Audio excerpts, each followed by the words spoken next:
बच्चों, आज हम लोग पढ़ते हैं एक ऐसे टॉपिक पर जिससे आप लोग सुने होंगे कि कहा जाता है prevention is better than cure. जानते हैं इस वर्तमान में आप देखिए कोरोना की महामारी फैली हुई है।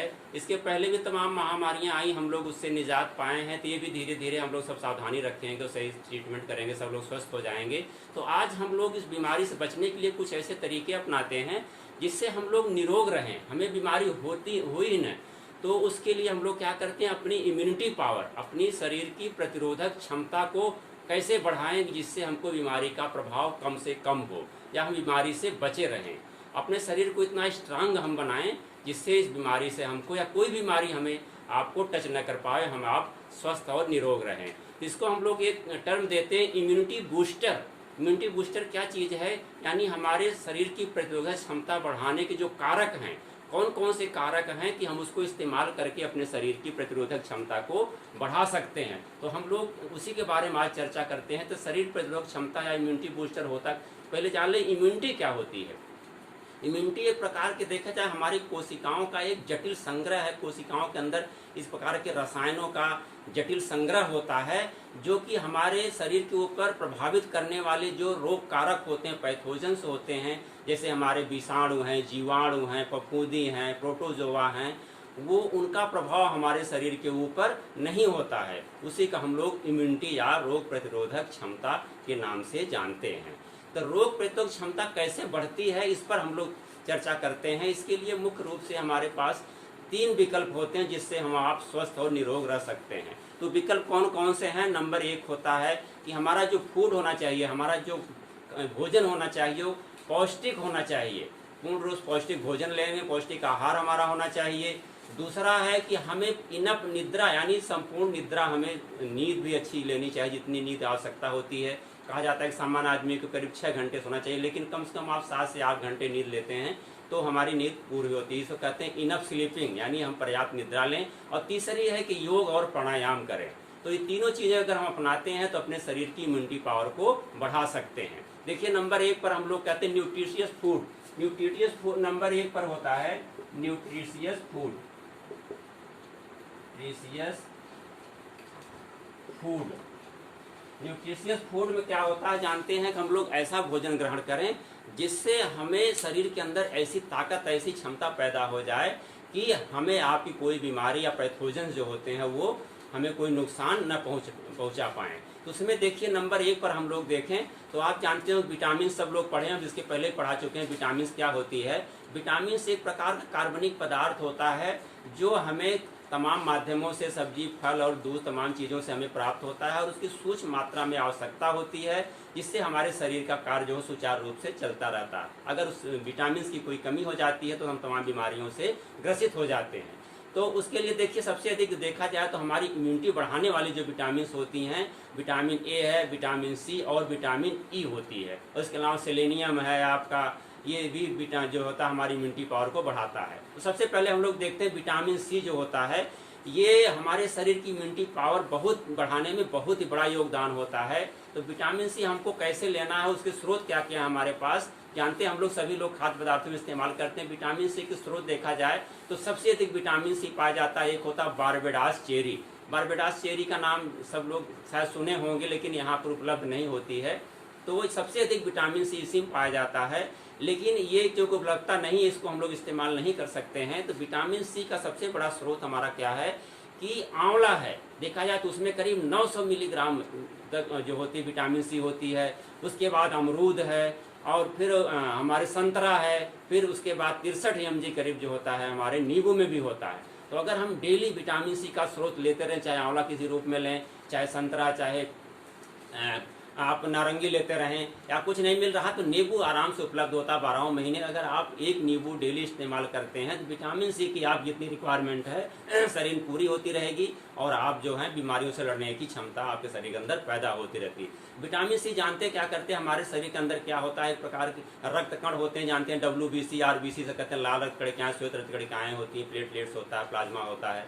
तो जो हमारे ब्लड में श्वेत रक्त कणिकाएं होती हैं, जिसे WBC कहते हैं, व्हाइट ब्लड कार्पुसेल्स होते हैं, ये जो सेल्स होती है ये क्या करती है, बीमारियों से लड़ने की क्षमता हमारे अंदर पैदा करती है। अगर हमें कोई पैथोजन जैसे वायरस, बैक्टीरिया अगर कोई हमारे शरीर के ऊपर अटैक करता है तो ये हमारे शरीर को प्रोटेक्ट करते हैं, उसको आने एक तरह से हम हमारे शरीर को क्या करते हैं, ये बुलेट प्रूफ बना देते हैं। बुलेट प्रूफ क्या जानते हैं कि उस पर कितना भी गोली मारो आप, वो जो उसके शरीर को अंदर प्रभावित नहीं कर पाती। उसी प्रकार हमारी शरीर इम्यूनिटी पावर एकदम बुलेट प्रूफ का काम करती है कि कोई बीमारी आपको प्रभावित नहीं कर पाए। तो विटामिन सी का स्रोत हमें लेना चाहिए, उसको नाम बता चुके हैं आप। अगर दूसरा देखा जाए तो विटामिन ए के स्रोत हमारे क्या क्या जानते हैं आपको। सबसे अधिक विटामिन ए हमें प्राप्त होता है अपने इससे होता है आम से सबसे अधिक बड़ा स्रोत होता है, लेकिन आम एक सीजन पर उपलब्ध होता है, 3-4 महीने हमें उपलब्ध होता है, तो आम को खाना चाहिए। उसके बाद पपीता देखिए, विटामिन जानते हैं जितने पीले फल हैं, पीले गूदे वाले जितने फल होते हैं विटामिन उसमें ए पाया जाता है। विटामिन ए की जगह होता है बीटा कैरोटीन,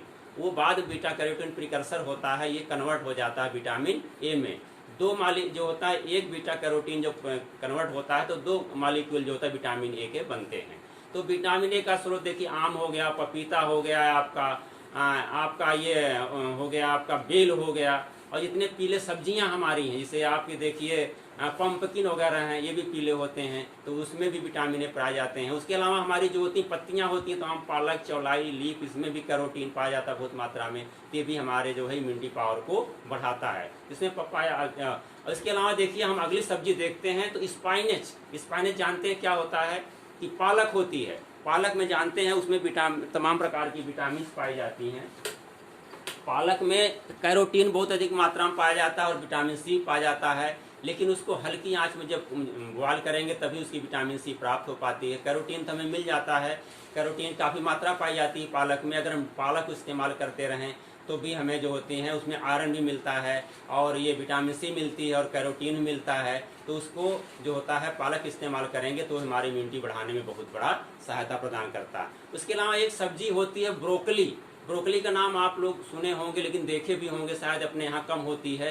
ये जिसे गोभी होती है, फूल गोभी और पात गोभी होती है, इसी प्रकार की वो भी एक प्रकार की सब्जी है, ठंडे जलवायु की सब्जी होती है, सबसे अधिक अमेरिका में पैदा होती है। ये कोल्ड क्रॉप में इसका एक रोल है। अपने भारत में भी काफ़ी मात्रा में उगाई जाने लगी है, लोग जागरूक हो रहे हैं, खा रहे हैं। तो ये जो हमारी सामान्य रूप से फूल गोभी, पात गोभी है, उससे कई गुना उसमें विटामिन, मिनरल्स और जो खाद्य न्यूट्रिएंट पाए जाते हैं। तो ब्रोकली आप लोग मैं दिखाता हूँ, एक लाया था, सोचा था वीडियो बनाऊंगा तो आप लोग दिखा होगा। देखिए ब्रोकली है, इसको सामान्य रूप से अपने भारत में पहले नहीं उगाते थे लेकिन अब धीरे धीरे उगाने लगे हैं। देखिए हम गोभी की तरह ही होते हैं, इसके डंठल भी होते हैं, पत्तियाँ होती हैं।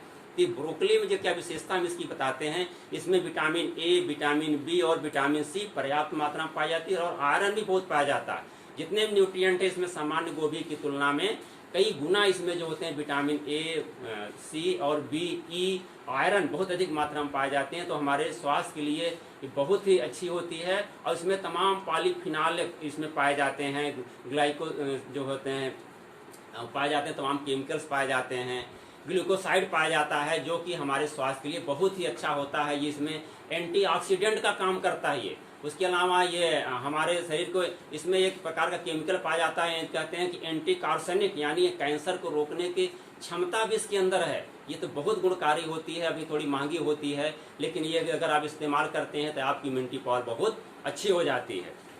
इसके अलावा अगला पॉइंट देखें तो हम लोग आप समान रूप से इस्तेमाल करते रहते हैं। देखिए उसमें हम लोग तुलसी हर एक घर में कहते हैं हमारे घर की देवी होती हैं, हर एक घर में इसकी पूजा होती है। तुलसी में यूजिनाल और तमाम उसमें जो अल्कलॉइड्स पाए जाते हैं जो कि तमाम वो हमारे स्वास्थ्य के लिए बहुत ही गुणकारी होती हैं। हम लोग देखिए सर्दी जुकाम कोई बीमारी होती है, अगर तुलसी की पत्ती को हम लोग इस्तेमाल करते हैं पीस करके, तो हमारे शरीर के क्या करती है, इम्यूनिटी पावर को बहुत बढ़ाती है। इसीलिए शायद उसको हमारे आंगन की देवी भी माना जाता था कि हमारे पौराणिक काल में लोग अपने घरों में इसकी पूजा भी करते थे, अभी भी पूजा होती है। और तुलसी जानते हैं 3 प्रकार की होती है, काली तुलसी यानी रामा तुलसी, श्यामा तुलसी, एक वन तुलसी। तो सबसे अधिक जो होती है श्यामा तुलसी, जो काली तुलसी होती है जिसकी डार्क कलर के होते हैं, उसको श्यामा तुलसी के नाम से भी जानते हैं, कृष्णा तुलसी के नाम से भी जानते हैं। वो सबसे ज़्यादा फायदेमंद होती है। उसमें यूजिनाल और ग्लाइकोसाइड्स वगैरह जो होते हैं, जितने भी केमिकल बहुत अधिक मात्रा में पाए जाते हैं, जो हमारे स्वास्थ्य के लिए बहुत अच्छा होता है, हमारी इम्यूनिटी पावर को भी बढ़ाते हैं। इसको हम इस्तेमाल करें डेली अपने काढ़े में बना करके, तो ये हमारे स्वास्थ्य के लिए अच्छा होता है और हमारे जो इम्यूनिटी पावर को भी बढ़ा देती है। तुलसी के अलावा देखिए जिंजर, इसको हम लोग अदरक के नाम से जानते हैं। अदरक हमारी क्या है कि अदरक में एक तरह से देखिए जिंजिराल एक प्रकार का फ्लेवोनाइड होता है। वो जिंजिराल जो होता है हमारे स्वास्थ्य के लिए बहुत ही अच्छा होता है। हमारे कफ में सर्दी जुकाम पीड़ा, इसमें कहते हैं कि एंटीऑक्सीडेंट भी पाया जाता है, और एंटी इन्फ्लामेटरी यानी जो सूजन को भी कम करते हैं ये, और जो जिम चलाता है उसको भी ये समाप्त करती है। तो हम चाहे इसको सलाद के रूप में इस्तेमाल करें, चाहे चाय में डालकर पिए, चाहे काढ़ा बनाकर पिए, तो ये बहुत ही हमारे स्वास्थ्य के लिए ये भी अच्छी मानी जाती है, और हमारे जो होती हैं इम्यूनिटी पावर को, प्रतिरोधक क्षमता को बहुत तेज ये बढ़ाती है। और एक नाम सुने होंगे आप लोग, दालचीनी। दालचीनी जानते हैं कि नाम से तो लगता है कि हम लोग इसको दालचीनी कहते हैं, लेकिन इसके नाम से कोई इसका न तो इसमें दाल है न तो चीनी है, इसको अंग्रेजी में सिनाबान के नाम से जानते हैं। तो दालचीनी बहुत ही गुणकारी है। अगर इसको देखा जाए तो हमारे जो किचन में ये अगर हम इस्तेमाल डेली करते हैं तो हमारे शरीर की इम्यूनिटी पावर को बहुत तेज बूस्ट करती है। इसमें जो होते हैं सिनामाल्डिहाइड होता है, सिनामेट होता है, सिनेमिक एसिड होता है, तमाम प्रकार के इसमें जो होते हैं रासायनिक पदार्थ पाए जाते हैं जो हमारे शरीर को बूस्ट करते रहते हैं, बहुत अधिक बूस्ट करते हैं। जानते हैं कि इसका जो सिनामान होता है, दालचीनी होती है, इसके छाल को हम लोग प्रयोग करते हैं। अगर हम डेली इस्तेमाल करें इसको, दालचीनी को, तो हम जो है एकदम अपनी इम्यूनिटी पावर को बहुत अच्छा बढ़ा सकते हैं। इसके अलावा देखिए हमारे पास एक गिलोय, गिलोय का नाम सुने होंगे आप लोग, जिसको बुरुज के नाम से जानते हैं। कहते हैं अगर हमारे किचन गार्डन में एक गिलोय का पौधा है, ये बेल के रूप में होता है, ये चढ़ता रहता है पेड़ों पर। सबसे अच्छी तो नीम पर जो चढ़ने वाली गिलोय होती मानी जाती है, लेकिन इसके अलावा अगर कहीं भी इसके सपोर्ट से ये तैयार हो रही है तो ये जो लता होती है, तो ये गिलोय मैं दिखाता हूँ, आपको दिखाने के लिए लाया भी था। देखिए ये गिलोय का ये पौधा जो पान की तरह इसकी पत्तियाँ होती हैं, और इसके डंठल देखिए ये होता है, थोड़ा सा मोटे भी होते हैं, पतले भी होते हैं। तो सामान्य रूप से जो डंठल है मैं आपको लाया हूँ दिखाने के लिए, पहचानने के लिए, आप पहचान लें। ये गिलोय का पत्तियाँ होते हैं। इसको हम अगर ये जो कुछ सीजन में पत्तियाँ गिर जाती हैं तो हम डंठल को प्रयोग कर सकते हैं, नहीं तो अगर पत्तियाँ हैं तो इसका साग भी बना करके खाते हैं। तो गिलोय तो समझिए, अगर कहते हैं कि आपके घर में गिलोय का पौधा है तो समझिए आपके घर में एक छोटा मेडिकल स्टोर उपलब्ध है। तो आपकी कोई बीमारी नहीं होगी। अगर कुछ होता है तो आप गिलोय का काढ़ा बनाकर, इसका रस बना करके अगर आप लेते रहें तो आपका कोई भी रोग ऐसा नहीं है जिसका निजात इससे न मिलता हो। चाहे बुखार, चाहे ये एंटीऑक्सीडेंट भी इसमें, एंटी इन्फ्लामेटरी भी है, ये एंटीवायरल भी है, ये जितनी बीमारियां होती हैं सभी में हमारे गिलोय काम आती है। इसलिए गिलोय ये रामबाण है, इसको आप लोग अपने घर पर, अगर कहीं नहीं तो आप घर पर लगा भी सकते हैं, और इससे जो है आप इस्तेमाल करके अपनी इम्यूनिटी पावर को बहुत अधिक बूस्ट कर सकते हैं, बढ़ा सकते हैं। तो आपके ऊपर न तो वायरस कोई अटैक कर पाएगा, न तो बैक्टीरिया अटैक कर पाएगा। तो ये हमारे हो गए। इसके अलावा एक होती है मीठी नीम। मीठी नीम का नाम सुने हो, जिसको हम लोग कढ़ी पत्ता के नाम से जानते हैं। देखिए इस पौधे के भी मैं लाया हूँ, ये हमारी है मीठी नीम, इसको हम लोग कढ़ी पत्ता के नाम से जानते हैं। ये सभी रूप देखिए आजकल हर एक गांव में उपलब्ध है, जगह जगह पर लोग लगाते हैं, अपने किचन गार्डन में लगाते हैं। ये बहुत ही गुणकारी होती है। इसमें तमाम जो होते हैं विटामिन और पाए जाते हैं, और मिनरल्स पाए जाते हैं, विटामिन ए, बी, सी और कैल्शियम, मैग्नीशियम, फास्फोरस पाया जाता है। यहाँ नहीं तो महाराष्ट्र में इसका बहुत प्रचलन है। जिसे हम लोग धनिया इस्तेमाल करते हैं, वहाँ पर इसको सब्जी, दाल में सभी में डाला जाता है। ये बहुत ही गुणकारी होती है। तो इसको हम 2-3 पत्ती, 4 पत्ती अगर डेली सब्जी या दाल में पकने के बाद इसको काट करके डाल दें, इसके इस्तेमाल करें, तो ये भी इम्यूनिटी पावर बढ़ाने में हमारा बहुत ही बड़ा योगदान प्रदान करती है, जिससे हम लोग स्वस्थ रहते हैं।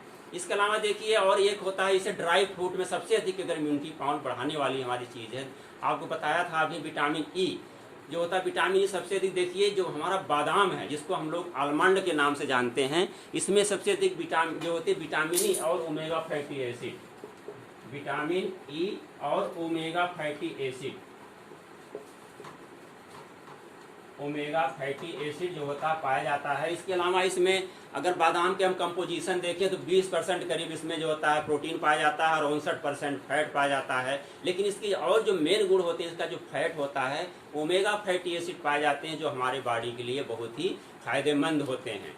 तो इसको हम लोग, बादाम को विटामिन ई का बहुत बड़ा स्रोत है, और विटामिन ए भी हम क्या होती है, एंटीऑक्सीडेंट का काम करती है। और ऐसे ही विटामिन ई को एंटी स्टेरिलिटी भी कहते हैं बाष्पन को भी दूर करती है। लेकिन हमको इम्यूनिटी बूस्ट करने के लिए बहुत बड़ा रोल होता है। तो अगर हम बादाम को इस्तेमाल करते हैं तो ये जो होता है, इससे हमारी इम्यूनिटी पावर बहुत अधिक बढ़ जाती है। इसके अलावा देखो काली मिर्च, हमारी काली मिर्च जो होती है हमारे किचन में देखिए उपलब्ध होती है, हमारे घर की खुशबू बढ़ाती रहती है, घरों में इस्तेमाल होते हैं, सभी लोग उस मसाले में प्रयोग करते हैं। तो काली मिर्च में भी तमाम फ्लेवोनॉइड्स पाए जाते हैं। जो फ्लेवोनॉइड्स क्या होते हैं कि वो एक प्रकार का उसमें रसायन केमिकल होता है जो हमारे बॉडी की इम्यूनिटी पावर को बढ़ाता है। चाहे उसको हम लोग चाय में डाल पिए, चाहे सब्जी में डाल खाएं, चाहे जिस तरह से उसमें इस्तेमाल करें तो ये जो होती है काली मिर्च भी हमारे बॉडी की इम्यूनिटी पावर को बहुत अधिक बढ़ाती है। इसके अलावा देखिए एक होती है दही। दही जानते हैं कि इसको कहते हैं प्रोबायोटिक्स।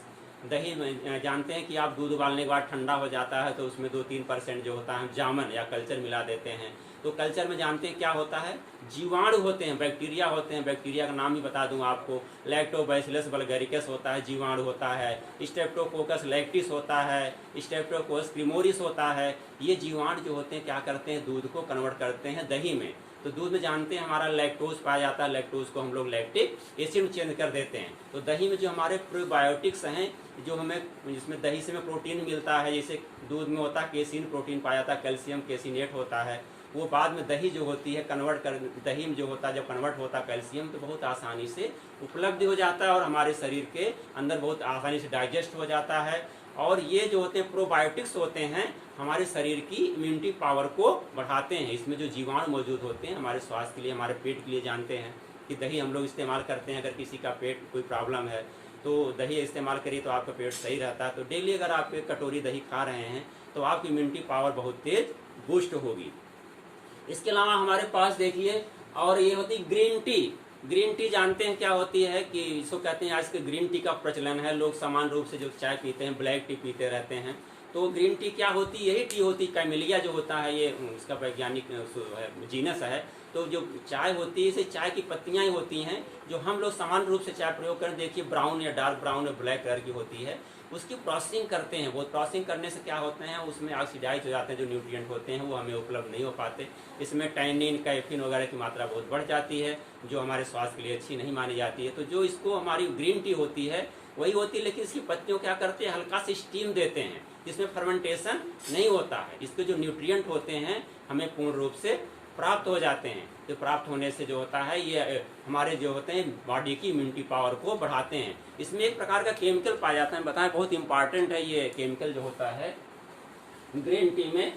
ग्रीन टी का जो केमिकल है ECGC, देखिए ये है EP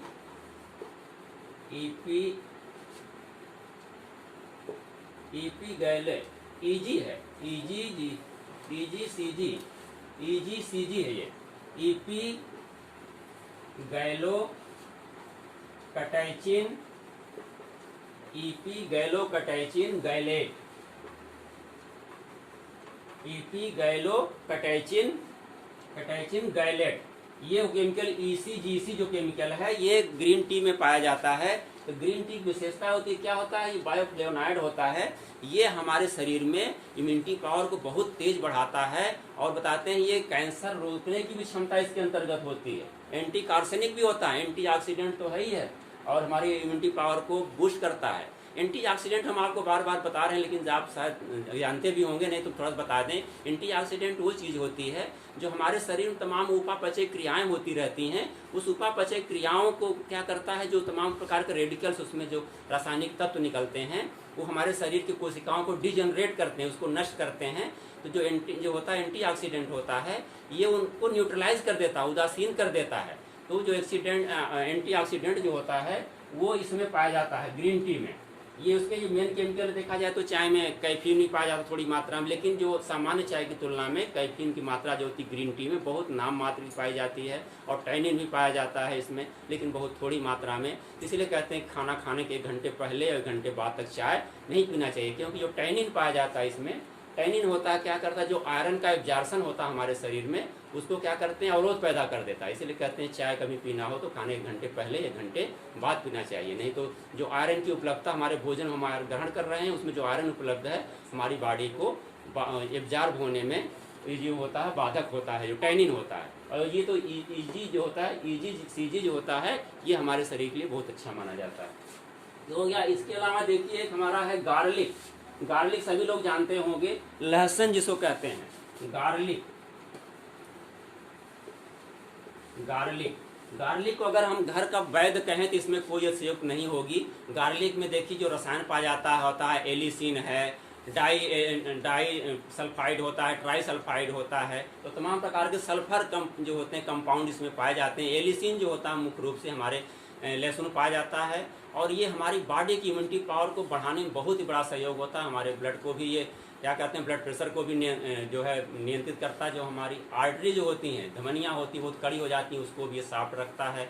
तो हमारे शरीर की जो होती हैं, ये बढ़ाने के लिए, इम्यूनिटी पावर बढ़ाने के लिए गार्लिक का, लहसुन का भी बहुत ही बड़ा रोल होता है। अगर हम डेली 2-3 जवे जो होते हैं, इसके जो क्लोव्स होते हैं, अगर इस्तेमाल करते हैं तो हम लोग जो होती है अपनी बॉडी की जो इम्यूनिटी पावर को बहुत अधिक बूस्ट कर सकते हैं। इसके अलावा देखिए हमारी हो गई एक सनफ्लावर होता है, जानते सेलेनियम एक चीज़ होती है, सेलेनियम होता है हमारे सनफ्लावर में पाया जाता है। ये सनफ्लावर जानते हैं, सूरजमुखी जिसको हम लोग कहते हैं, इसमें होते हैं अनसेचुरेटेड फैटी एसिड मात्रा बहुत अधिक पाई जाती है। हार्ट के पेशेंट के लिए इसको रिकमेंड किया जाता है। लेकिन इसमें जो होता है सूरजमुखी में सेलेनियम पाया जाता है। सेलेनियम जो भी एंटीऑक्सीडेंट का काम करता है, तो ये सेलेनियम के लिए हमें अगर सूरजमुखी का हम लोग प्रयोग करते हैं, उसके बीज का प्रयोग करें तो उससे वो एंटीऑक्सीडेंट का काम करता है, वो इम्यूनिटी पावर को हमारे बढ़ाते होता है। इसके अलावा देखिए सेलफिश होती है, सेलफिश होती है ये जिसको मछलियाँ, उसमें क्रैब्स पाए जाते हैं, क्रैब्स होता है, इस तरह का जो होते हैं ओस्टर होता है, जो समुद्री जीव हैं, मछलियाँ, घोंगे हैं, इसमें क्या होता है जिंक की मात्रा पाई जाती है। तो जिंक भी हमारे शरीर के जो होते हैं इम्यूनिटी पावर को बढ़ाने में बहुत बड़ा रोल होता है। जानते हैं आजकल हमारे सॉइल में जो होता है जिंक की कमी होती जा रही है। अभी जो सर्वे हुआ है हमारी मिट्टी में देखा जाए तो जिंक की बहुत कमी है, इसलिए फसलों में इसकी उपलब्धता कम हो पाती है। तो इसके जिंक की जो है उपलब्धता के लिए हमें जो होती है ज़्यादातर उस पर सेलेनियम और जिंक के लिए ज़्यादातर होते हैं, समुद्री जीवों से हमें प्राप्त होते हैं। तो जिंक के लिए हमें मुख्य रूप से सेलफिश जो होते हैं, क्रैब, स्केल्स, ऑयस्टर वगैरह हैं, इसको इस्तेमाल खा सकते हैं, या कुछ समुद्री मछलियाँ हैं तो उसमें हैं। इसके अलावा विटामिन डी देखिए एक होता है। विटामिन डी का स्रोत जानते हैं कि सबसे बड़ा स्रोत होता है सूर्य की रोशनी। अगर सुबह हम लोग धूप में कुछ देर तक बैठते हैं तो विटामिन डी हमें प्राप्त होती है, भी हमारी इम्यूनिटी पावर को बहुत तेज बढ़ाती है।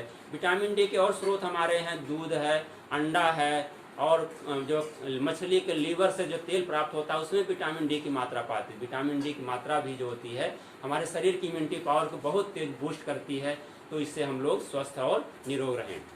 इसके अलावा दूसरा देखिए जो हमारा है पॉइंट इम्यूनिटी पावर बढ़ाने के लिए, तो पर्याप्त नींद लेना चाहिए। नींद लेने के लिए बताया आपको कम से कम 7 से 8 घंटा अगर आप नींद लेते हैं, कंप्लीट एकदम बॉडी को रेस्ट मिलता है, तो उससे भी इम्यूनिटी पावर बढ़ती है। अगर आप नींद पूरी नहीं ले रहे हैं तो आपकी इम्यूनिटी पावर प्रभावित होती है और कमजोर होती है। इसके अलावा आप तीसरा जो पॉइंट सबसे इंपॉर्टेंट है वो भी आपको एक्सरसाइज, शरीर की एक्सरसाइज करिए। अगर कुछ नहीं कर रहे हैं तो टहलिए, कम से कम आधा घंटा 1 घंटा जरूर टहलिए। टहलते हैं तो घर पर योगा प्राणायाम करिए, कुछ कसरत करिए। बाबा रामदेव जैसे तमाम प्रकार की कसरत बताएं, कभी आपको वीडियो बनाऊंगा उस पर भी। तो आप लोग सब लोग जानते हैं, हम लोग कुछ जो है आप आसन करिए, जैसे सर्वांगासन है, भुजंगासन है, सलभ आसन है, तमाम प्रकार के आसन करिए। उसके अलावा प्राणायाम करिए, भ्रामरी, उद्गीत वगैरह करिए।